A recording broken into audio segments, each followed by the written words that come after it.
நீலகிரி மாவட்டம் மசினகுடியில் குடியிருப்பு பகுதிக்குள் புகுந்த கரடியை வனப்பகுதிக்குள் விரட்ட முடியாமல் வனத்துறையினர் 5 மணி நேரத்திற்கும் மேலாக திணறி வருகின்றனர். இதுகுறித்தான மேலும் விவரங்களை வழங்கவிருக்கிறார் செய்தியாளர் விஜயசுந்தரம். விஜயசுந்தரம், வணக்கம். விவரங்களை பகிரலாம். வணக்கம். நீலகிரி மாவட்டம் உதகை அருகே இருக்கக்கூடிய மசினகுடி பகுதி குடியிருப்பு பகுதிகளுக்குள்ள உலா வந்த கரடியால பெரும் பரபரப்பான இது ஏற்பட்டது.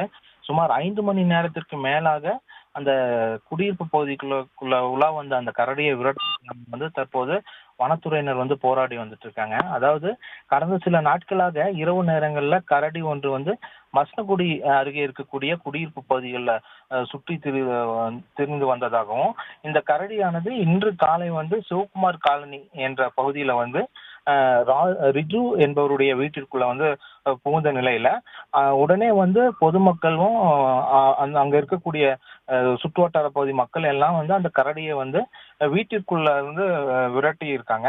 இந்த கரடி கொடுத்து உடனே மசினகுடி வனத்துறையினருக்கு தகவல் தெரிவிக்கப்பட்ட நிலையில அந்த கரடியை வனத்துறையினர் தீப்பந்தம் வைத்து விரட்ட முயற்சி செய்து வந்துட்டு இருந்தாங்க.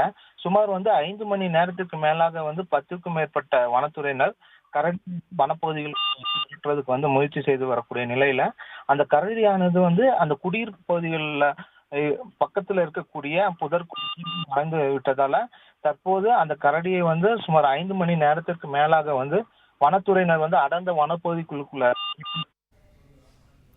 தகவல்களுக்கு நன்றி விஜயசுந்தரம். பிளே ஸ்டோர் மற்றும் ஆப் ஸ்டோரில் இருந்து பாலிமர் செயலியை QR கோடு மூலம் பதிவிறக்கம் செய்யுங்கள். செய்திகளை உடனுக்குடன் பெறுங்கள்.